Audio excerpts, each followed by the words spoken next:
Olá pessoal, bom dia, tudo bem? Como é que vocês estão? Pessoal, realmente estamos vivendo uma realidade extremamente insana, um negócio assim muito doido, fora da realidade, uma coisa impressionante que faz até a pessoa com a mente mais aberta, mais liberal, ficar com o cabelo em pé completamente. Quer ver um exemplo?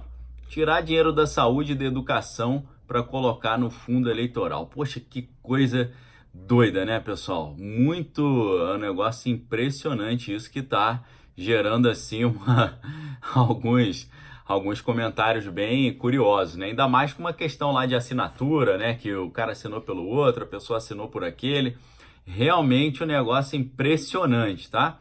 E aí o César Feitosa, ele trouxe uma notícia muito interessante, lembrando que eu sempre deixo as notícias aqui na descrição do vídeo, aqui embaixo na parte de matérias citadas. O senador Oriovisto Guimarães, ele falou que esse negócio de assinatura não pode ficar assim, que tem que ser uma medida tomada com relação a isso, né, no Conselho de Ética e tal, lá da Câmara. Ele disse também que a única coisa, a última coisa que o Brasil precisa são 4 bilhões com fundo eleitoral, quando vai gastar 11 bilhões com a ciência, quase a metade, né? Ele falou, isso aí é inaceitável, né? Isso aí é uma coisa absurda. Lembrando que o senador Oriovisto Guimarães foi também aquele que fez o alerta dizendo que se a população não se mobilizar, não vai haver mais prisões em segunda instância no Brasil. Lembrando que estão marcadas para amanhã manifestações a favor da prisão em segunda instância. Lembrando também que a presidente da Comissão de Constituição e Justiça do Senado, Simone Tebet, ela foi ali, bateu o pé e não aceitou o acordo de privilegiar o projeto de segunda instância da Câmara. Ela falou que vai pautar para a próxima terça-feira a conversa sobre a prisão em segunda instância no Senado. O que a gente tem que ficar atento é para ver se o Senado não vai marcar alguma coisa no mesmo horário, como aconteceu da outra vez, e acabou, no final das contas, ali atrapalhando um pouquinho essa reunião lá na Comissão de Constituição e Justiça, porque aí o pessoal tá lá na comissão, aí tem alguma coisa acontecendo no plenário, eles têm que ir lá votar, porque senão é marcado falta, né? E aí fica ruim pro lado deles. Então, vocês vejam que coisa curiosa, né? O Senado, na pessoa da senadora Simone Tebet, tendo uma atitude extremamente louvável, querendo pautar a prisão em segunda instância, aí o pessoal fica marcando um monte de coisa na mesma hora para tentar ver se inviabiliza, né, esse negócio. É uma coisa curiosíssima, né?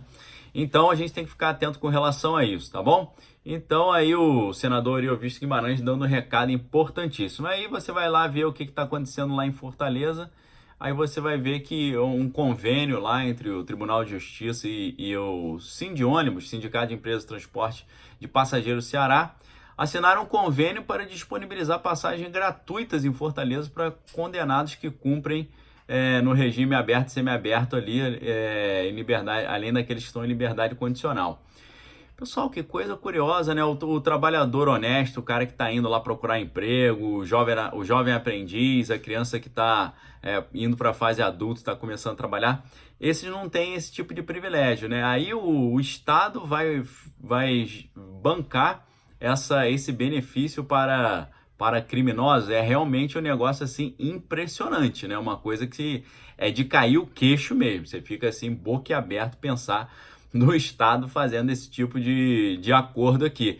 É engraçado, né, você vê, eu lembro do livro da Ayn Rand, né, sobre o desafio de Atlas, né, ela falando que em 1957, né, ela dizendo que quando as leis começassem a proteger não quem produz de quem rouba, mas quem rouba de quem produz, aí a gente veria o colapso da sociedade. Então, pessoal, infelizmente, o que a gente está vendo aí diante dos nossos olhos é uma questão de colapso da sociedade. Sem falar em liberdade de expressão, né? Agora a gente está vendo ali a criminalização da opinião, a criminalização do pensamento, a patrulha do pensamento, as pessoas querendo impedir você de ter uma opinião tal ou qual política, né, querendo criminalizar essa opinião. É claro que se você está nas redes sociais, você comete uma injúria, uma calúnia, uma difamação, aquele que se sentiu prejudicado vai lá na justiça, usa o Código Penal e pune a pessoa.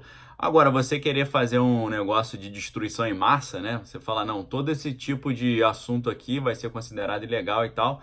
É aquilo que a gente está vendo na Rússia, como eu falei para vocês, né? Que é a famosa internet soberana, que já colocaram lá leis que punem o crime de críticas a autoridades governamentais. O cara pode ter que pagar, acho que equivalente a 20 mil reais, e se for reincidente, pega 15 anos de cadeia. Lembrando que aqui no Brasil também, a lei lá de notícias falsas em período eleitoral também traz aí prisões gigantescas para quem divulgar notícia falsa em período eleitoral. A grande questão é como definir o que é a notícia falsa, né? O que é a notícia? Qual é a diferença para eles de uma notícia falsa para uma crítica? Qual é a diferença para eles de uma notícia falsa para uma injúria, calúnia e difamação? Injúria, calúnia e difamação já tem dispositivo legal que prevê isso, né? E aí também esse pacote anticrime lá que foi votado na Câmara, ele trouxe ali uma questão também, que eu já falei, vou retornar nisso, que chama muita atenção, que é os crimes contra a honra realizados pela internet. Aí tem a pena até triplicada. Então a gente tem que ver essa questão com muito cuidado. Por quê? O que está sendo visto é o cenário de eleições para 2020 chegando e parece que as pessoas já estão se preparando para isso, né? Tentando eliminar qualquer crítica, tentando criar um ambiente favorável virtualmente, né? De uma certa blindagem de críticas, né? Uma blindagem ali de qualquer tipo de posição contrária. Então, a gente está caminhando para uma realidade muito estranha, tá? Estamos indo no mesmo sentido que a Rússia está indo, colocando ali várias medidas de cerceamento da liberdade de expressão. Algumas delas, na Rússia, você chega a pagar 90 mil, equivalente a 90 mil reais de multa, e com relação às críticas lá à autoridade do governo, a pessoa pode pegar até 15 dias de cadeia em caso de reincidência. É um negócio realmente impressionante. Agora, você vai esperar o que do Vladimir Putin, né? Esperar que ele bata palma para os críticos? O cara que já foi da KGB e tal, era do serviço de inteligência. Então, a gente tem que prestar muita atenção com relação a isso, tá? Falando de serviço de inteligência, né? Tem ex-líderes aí da oposição querendo montar, falando que as pessoas têm que fazer treinamento para aprender a espionar os outros e também montar serviço de inteligência. É um negócio realmente, né, impressionante de ouvir. E falando nesse grupo aí, né, que tem uma visão considerada progressista, para fechar assim não com chave de ouro em termos de absurdos, né? Numa entrevista que deu para a TV mexicana, o José Pepe Mujica, que é o ex-presidente lá do Uruguai, defendeu a legalização da cocaína. Tá um negócio realmente assim, você fica estupefato, né? Ele falou assim, nós teríamos problemas médicos, mas seriam encarados de frente. Ia ter problema médico, mas seria encarado de frente, tá? Lembrando que o Mujica ele foi ao México para receber um título de uma universidade. Parabéns aí para a universidade, né? Entre aspas, né? Tô sendo irônico aqui. Que universidade que dá uma homenagem para uma figura que tem o discurso desse. E também a ideia era se encontrar com o Evo Morales, que está lá no México também.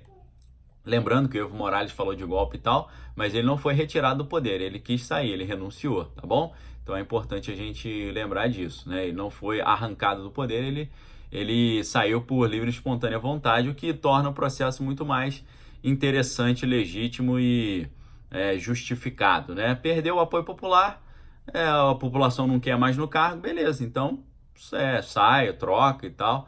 É isso que precisa acontecer no Brasil também. A população não quer mais, então tem que ter uma forma de trocar, de falar, eu votei, mas eu não quero mais, então faz um recall, né? A gente já viu alguns projetos de lei sobre isso, então vamos começar a pensar aí em recall político, porque é realmente o que a gente precisa pensar. Lembrando que essa ideia de recall político não foi inventada aqui no Brasil, uma coisa que já existe, né, e já funciona em outros países. Esse dispositivo permite a revogação de um mandato, tá? E foi introduzido nos Estados Unidos em 1911, tá certo? Eles copiaram um modelo que já existia na Suíça para tentar salvar o sistema representativo lá daquele país, né? E é isso, tá bom?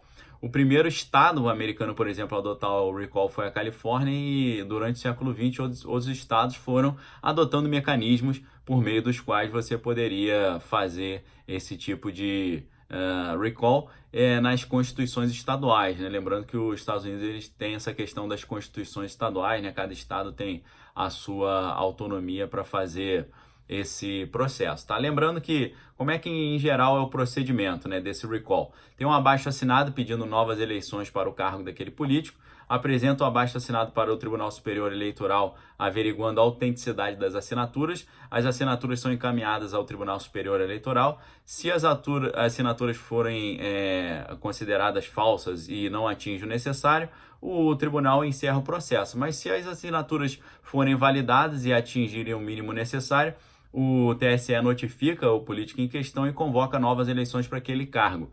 O candidato que atualmente ocupa o cargo, ele pode concorrer novamente para o cargo, tá? O cara pode concorrer novamente para o cargo dele ou renunciar.